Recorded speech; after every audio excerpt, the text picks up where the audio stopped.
હાલ એક શબ્દ ખૂબ ચર્ચામાં છે, બ્લેક બોક્સ. તમે જોયું કે સાંભળ્યું હશે, કોઈ પણ વિમાન દુર્ઘટના ઘટે એટલે તરત જ તપાસ કરતી એજન્સીઓ અને અધિકારીઓ આ બ્લેક બોક્સની શોધમાં લાગી જતા હોય છે. પણ આ બ્લેક બોક્સ હોય છે શું? હા, બ્લેક બોક્સ એ એક ઇલેક્ટ્રોનિક રેકોર્ડિંગ ઉપકરણ છે. બ્લેક બોક્સમાં એવું તો શું હોય છે કે તેને એટલી આતુરતાથી તેની રાહ જોવાતી હોય છે? તો વાત કંઈક એવી છે કે બ્લેક બોક્સ એ ખૂબ મજબૂત ડિવાઇસ હોય છે જેને વિમાનમાં ફિટ કરવામાં આવે છે.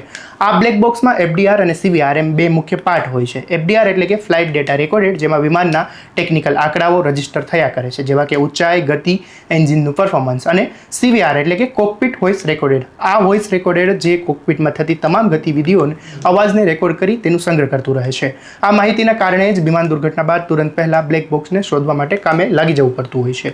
વિશ્વની અનેક વિમાન દુર્ઘટનાની તપાસમાં બ્લેક બોક્સનો મુખ્ય ફાળો રહ્યો હોય છે, જેના કારણે ખબર પડી હોય કે વિમાન તૂટ્યું કેવી રીતે અને દુર્ઘટના પહેલાની સ્થિતિ કેવી હતી. બ્લેક બોક્સને એવી રીતે તૈયાર કરવામાં આવે છે કે તે ગમે તેટલા ઊંચા તાપમાન કે ઊંડા પાણીમાં પણ નષ્ટ ન થાય અને તેને નુકસાન ન પહોંચે. સૌથી મહત્વની વાત છે કે બ્લેક બોક્સનો કલર કાળો નથી હોતો, તેનો કલર ઘાટા નારંગી રંગનો હોય છે. બ્લેક બોક્સનો કાળા રંગની જગ્યાએ ઘાટા નારંગી રંગનો એટલા માટે હોય છે કારણ કે વિમાન દુર્ઘટના ઘટે તો તેને સરળતાથી કાટમાળમાંથી શોધી શકાય. આવી જ અવનવી અપડેટ માટે સ્વમાનને લાઇક કરો, શેર કરો, સબસ્ક્રાઇબ કરો અને આ વિડીયોને શેર કરવાનું ભૂલશો નહીં.